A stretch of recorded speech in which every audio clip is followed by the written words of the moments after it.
All right, welcome to this episode of New Game Plus, which is one of the kind of wrapping down episodes of the weekly show. And for many years, literally 10 or 11 years now, we've done the weekly show. And in the last, I would say, what do you reckon, 4 years of New Game Plus existence, especially pre-COVID, Jodie was our floor manager and a producer and friend and travel companion and various things you did with us in various capacities, Jodie. Thank you for coming on board.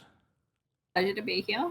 So, I guess that is this was just after we've moved to RMIT, and obviously we've known you and a lot of your group for years through Computer Games Boot Camp and Tech Game Fest and stuff like that, and this was when a lot of you guys started hitting your mid adulthood, and it wasn't creepy to ask you to come in the middle of the night to RMIT to film stuff.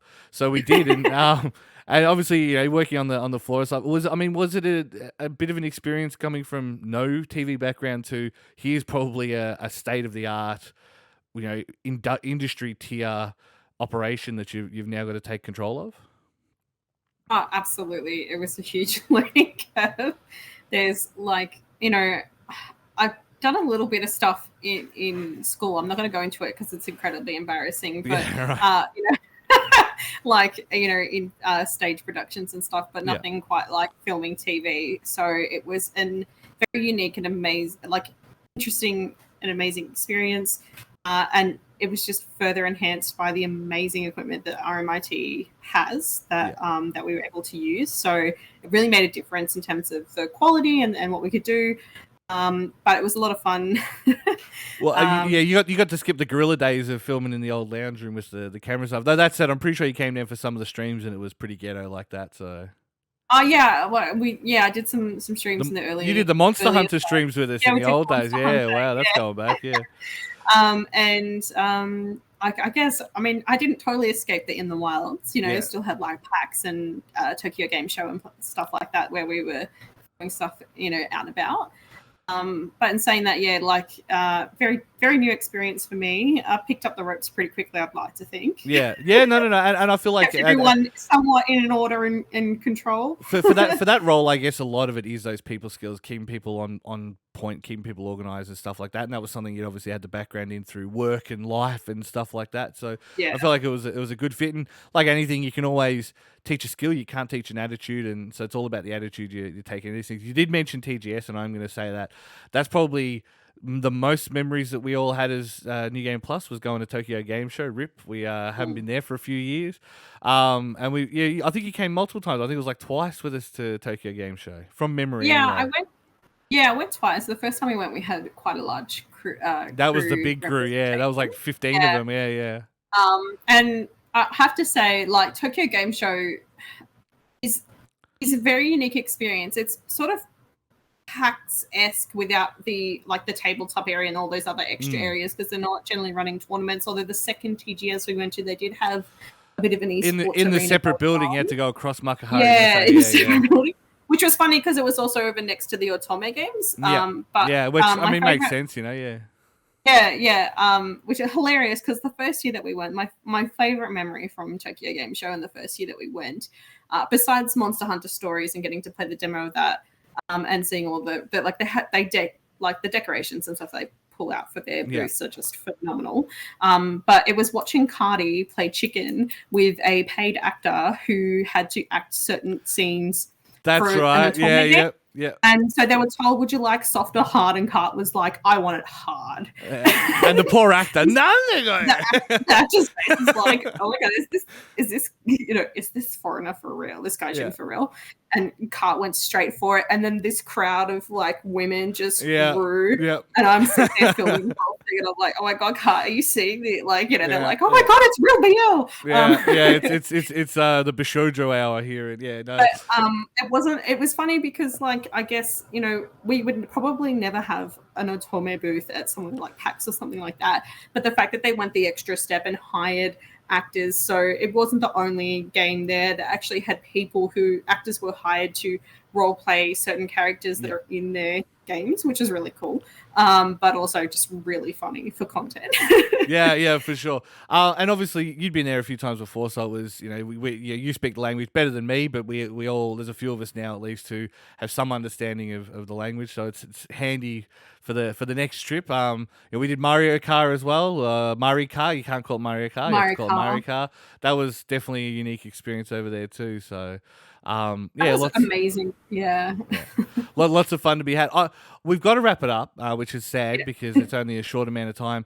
I would say, do you have like a single memory that you'd want to convey or reminisce about before we pack it in? Would it be the Japan trips, or is there another moment that sticks out to you? Kind of like a combination of moments. One of my favorite things to do with some of the crew members behind scenes, particularly Jack Cringy, was sometimes when the later we got into night, we got a bit more tired. So I'd come up with new and fascinating ways to do countdowns. So I'd get a bit like groovy with it. Yeah. And it was just whether I started playing sort of this sort of game to see how many people I could get to laugh and have to redo their take. Yeah. Which is probably a bit mean to Prospect. But I must say, being part of the back of house crew, there's a lot more that goes on behind scenes, but it was such a lovely team to work with, and I'm going to miss it. Well, like I say, we will still be on the air. This is just for the weekly show, so you never know. There'll be producer ops across all the other stuff, but it is good to see you. And again, it's been so long since COVID. I don't think I've seen you since the lockdowns have happened, which is saying it all. I think last time I saw you, I remember why, but you were signing government documents, and that's all we'll go into on television. Jodie, good to see you. And again, thanks for all the time, and I hope you at least had fun in our mad little world that was New Game Plus. Yes.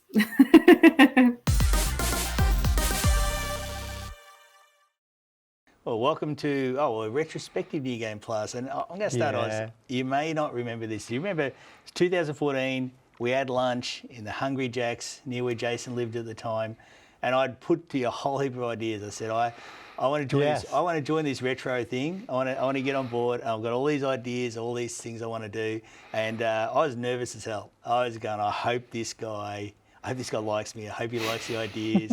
I hope it's going to happen. And I think Jason gave me a free New Game Plus shirt as well. I was so excited. And then now we are 8 years later. 8 years later. And been a while since we actually did this. Yes, we did in the end. I did some numbers. We did 42 old Game Plus 42 segments. Wow. It's a good number. That's how many are on YouTube anyway. We might have done more on hard drives here and there. 42. We did a lot of really, really cool segments. I don't know if you remember, we did retrospectives on a lot of the consoles during the time had 5-year anniversaries, 10-year anniversaries. I remember that. So we did like the Dreamcast, the Saturn, Amiga. We did a comparison of. We even had some PS1. I think Amigas with PS1, PS2. We did Nintendo 64. Then we had Mega Drive, SNES. I think we covered them all. So each one had. It was really good. It had an anniversary. 5 and 10. I said that was 25 years. Sorry. But we had not that long ago. But we had all these anniversaries. We got to go through and revisit all the really cool consoles for good I suppose anniversary reasons. And we got to reminisce about the old franchises that we don't have anymore, which is really, really cool. Remember there's an article at one point that said Sega was going to pull out of making games. It was in Polygon. Yes. And, it turned out to be fake news. And then we had another one. It was good actually chasing them. There was another article where they said they were just going to make mobile games, wasn't it, for Nintendo? Yeah, well, probably might have happened. Might have been going to happen. Who knows? But, I actually made a list of some segments I some of favourites. I thought, do you want to go through some of your favourites? I'd love to. And also streams. Because we also did, I should mention, we did 5 years of streams every Sunday night. Every Sunday night. Sitting sometimes with Seppi, sometimes Well, with it'd Triggs. start on Sunday night. So it start early Monday morning, and we had Tricks in sometimes ordering us, getting us pizza, and then Seppi bring us. You'll probably get to later enormous bags of Skittles, things like that. And we'd play whatever game had an anniversary that week, and you had a big list. I had a big list. A very well maintained. Still got list. it on my Google Docs. Yeah. Yeah. So we always had something that had an anniversary every week. It was good. Anyway, let's go through some of the best. I reckon some of the best stuff on YouTube. Because you look back and there's always things you do different. There's always things you look at and you go, oh, I wish this happened, I wish that. But some of you look back and you go, yeah, it wasn't too bad. Yeah. There's always ones where you go, oh, I forgot to say this point and forgot to say that point. But sometimes those points don't matter. You got the main thing across. Yeah, viewers probably don't realise we do one takes. And New Game Plus. There's none of this ABC style shenanigans where you get to do it over and over again. Remember we did the Amiga one, and ABC did a much better produced Amiga one about 2 weeks later. But we do one takes. Was that the one where they spelled Amiga with an O? I think that was one connected with Luds. Yeah, okay. One of the people I interviewed for the show, but it's probably another old segment. But some of the favourites, I made a list because my memory is going because it is a long time ago. But we did one on Sega's abandoned franchises. All the games that they should have made instead of Sonic. Yeah, I remember that because I remember the Dreamcast and the Saturn era very fondly because they went in all sorts of different directions and none of them really stuck. And some of them are still like really chased down kind of niche games nowadays. Yeah, some are expensive. Yeah. Because I know I've got a HDMI adapter on my Dreamcast now, and it's great fun to play. But yeah, some of the games are like, the Samba de Amigo is like $1,200 if you can find one on a Dreamcast. Okay. There's other games. I might have one at home. You got a lot of including money. Including that. We'll get in contact later. Where you live, but no, it's worth a lot of money. And there's other Dreamcast games and Saturn games that are like upwards of $400 now. Yeah, so, and we were playing them every Sunday night. But so. Like I've got Panzer Dragoon Saga, and that is. I'm not sure how much it was worth now. Expensive. It is hideously expensive because it was a late run, low print run kind of game on the Sega. Towards the end of Saturn. Yeah. And as we were going through in the segment, like one of those ones that just disappeared. We can't understand why Sega just forgot about it. There's a remake of Panzer Dragoon Saga on the Switch. There's not really enough, really, is it? No. Another one, what we've got here. The best Star Wars games. Remember when a Star Wars movie came out, everyone's really excited? Yes. It was after a long break, and we prepared it, I think, for Dramana Drive-In. Yes, we did. Yeah. I took it there, and they didn't have time to screen it beforehand. Drive-In. But it was one of the best gaming experiences I ever had because I set up all these retro Star Wars games in the theatre area. And they said, have you got one more console, one more game? And I said, yeah. He goes, is it child friendly? And I said, yeah. I've got Lego Star Wars. I said, okay, I've got one more screen for you. And I plugged into the Dramana screen and played the drive-in screen. Lego Star Wars for the first 20 minutes before was it the Rise of the Skywalker came out or whatever? Yeah. Yeah. Oh, nice. Yeah. Yeah, that was a good set because we did talk about there that generally, and I don't think that's changed, Star Wars games have been generally better than Star Wars movies. I don't think anything's changed since we shot that And segment. most of the media before Disney said, no, that's non-canon, was better than what Disney has come out with since. George should probably try and pry it all back. Now, often on the show, some of the other people on there, Jason, Shaney, Jamie, they get the regular internet feedback. You guys are a bunch of so-and-sos. We did a Phantom Dust, because remember there was a re-release of it, I think, on Xbox Live Arcade. There was, Arcade. And there was a lot of rumour of it being remade as well. Yeah, unfortunately, still hasn't happened. We did play it on a Sunday night stream, and that was our most popular stream. not just in viewers, but in people turning up to the studio to play it. So, and it was such a retro kind of game, hooking up 4 Xboxes all via LAN to play with 4 screens. Must have some love because while everybody else was getting abuse, we got favourable an offer for group sex. Let's put it that way. So that's the feedback we get on Old Game Plus instead of the standard internet hateful stuff that everyone does. And it's such a niche game. Like that person that said that was probably real fan of it and real saw someone covering it for probably the first time ever on YouTube or something. Yeah. Yeah, we give the people what they want. We give the people what they want. And I know you're a big Phantom Dust fan. I hadn't heard of it until you pulled it out. I just couldn't believe that we started streaming it and people from the show turned up to play it, in person. They actually hopped in their cars, drove the stream. Yeah, from all around too. So that worked out good. Another one, we interviewed a guy called Paul Stiles. Yes. At the time, this is 8 years ago, he's 66, so he'd be well into his 70s now. Yeah. But a guy called Paul Stiles, who was an ex-championship rally driver. Rally driver. Yeah. Who was playing online. Yep.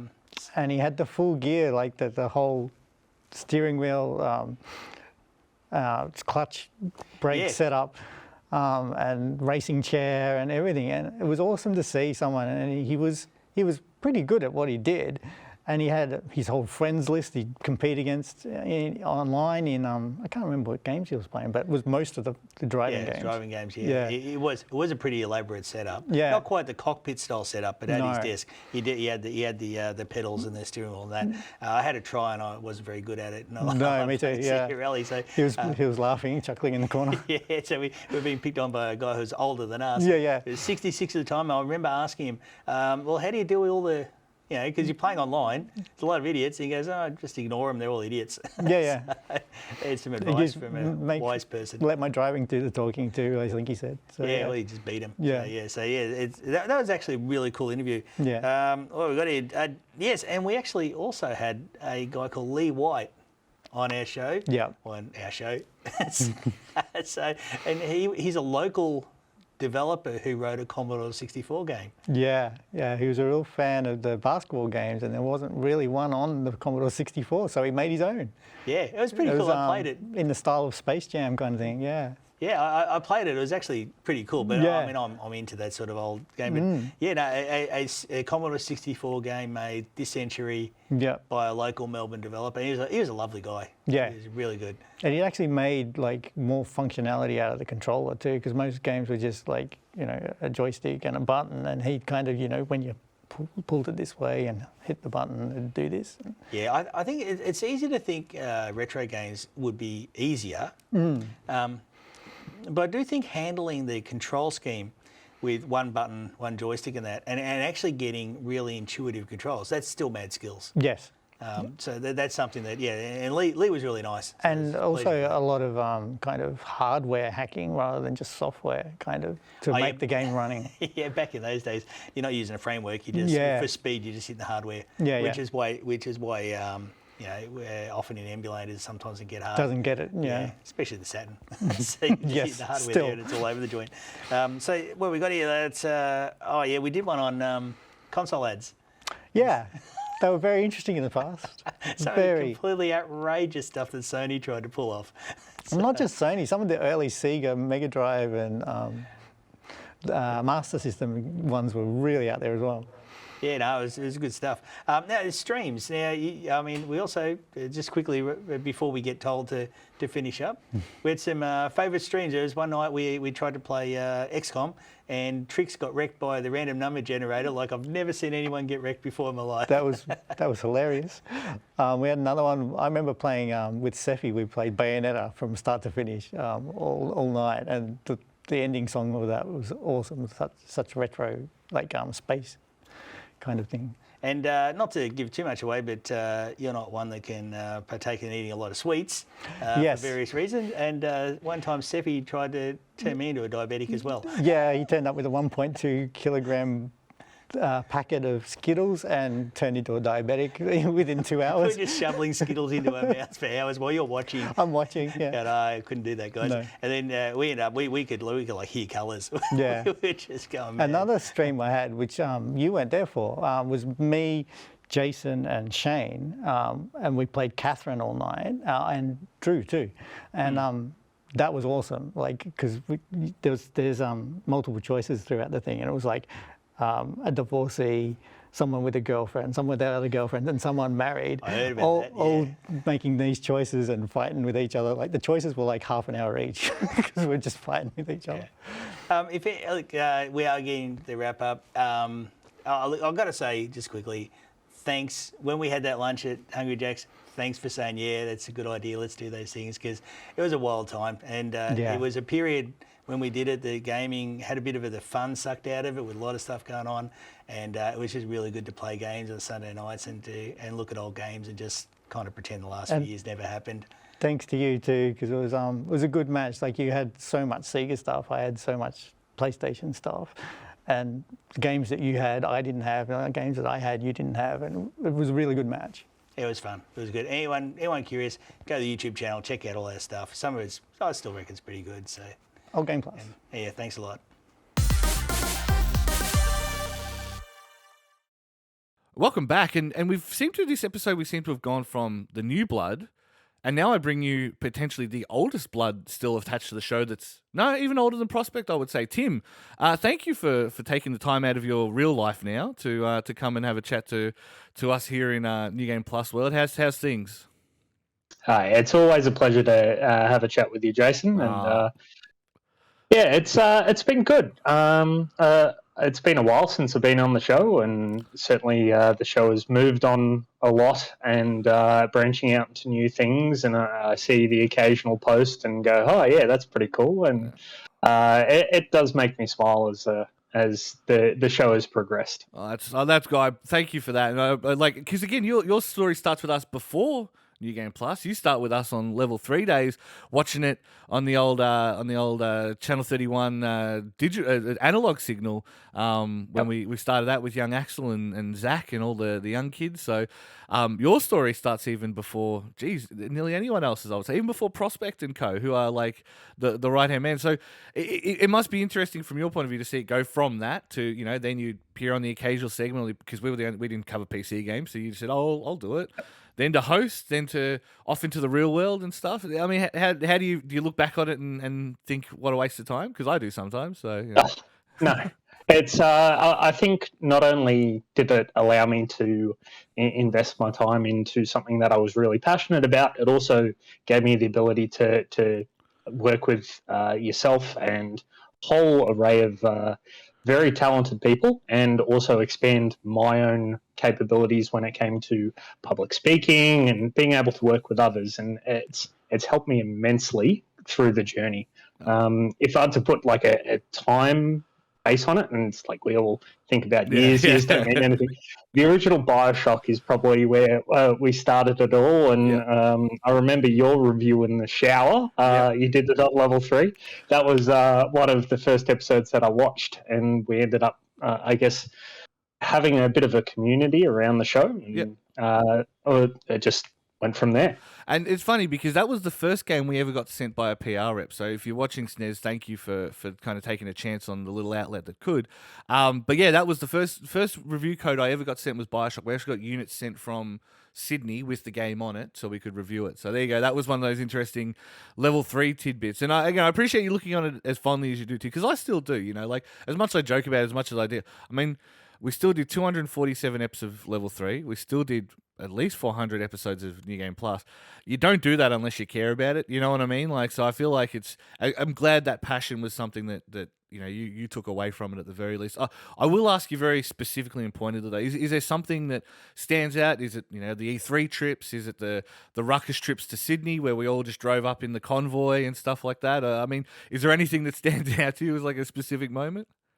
There's definitely a couple of those. I think probably one of the most special moments, other than the obvious E3, was us going to Sydney and doing the Diablo 3 launch. Oh, that yes, was actually a lot of fun. The 96 hours, the 96 hours of streaming nothing because the game couldn't connect to servers, so we had to just make up content for literally 3 days, 4 days. While Blizzard got their act together. I mean, to be fair though, this small indie dev like Blizzard never had a big online game before. Never understood the resources required for making sure their servers were adequate. It's not their fault.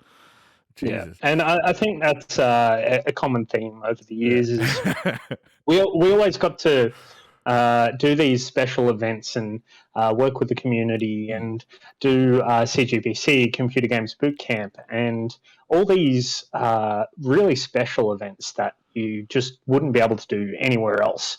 And Level 3 and New Game Plus, that was the place to do it. A lot of great people and a lot of great memories. And we've been very lucky. We have had a lot of good partners who've either taken a chance on us or at least understand our vision of bringing those communities together. We've always had reasonable viewership, and I've been recognized in Tokyo. I've been recognized at Dandenong Woolies. The range goes on, but it's very rarely a negative message. It's always just people, want to talk about games or they want to talk about, whatever it is. And as a general rule, I'm glad that's people feel comfortable. They can just come up and talk about their random dumb shit. And of course, because we have the big Japanese focus and all that, so all the random weebs will come up and be like, "Oh man, have you read the new such and such and such?" And so yeah, I agree with you, Tim. I'm glad that people have that comfort and they feel comfortable, kind of doing that. Again, we do have to wrap. Is there any last message? Well, not last messages. We're still doing stuff. We're just not doing the weekly show. Is there any last lines from Tim for New Game Plus TV that you want to leave with us?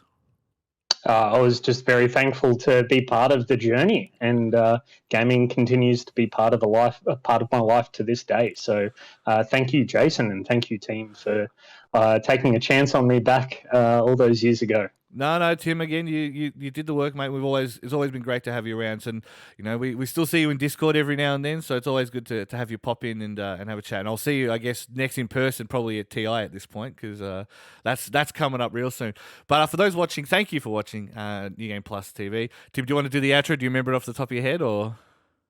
No, I don't. No, you don't. All right. Don't forget to check out Instagram, Facebook, Twitter, Twitch, YouTube at New Game Plus TV. We'll still be making content. We're just making the weekly show. Next week, if you're watching this chronologically, will be my last episode.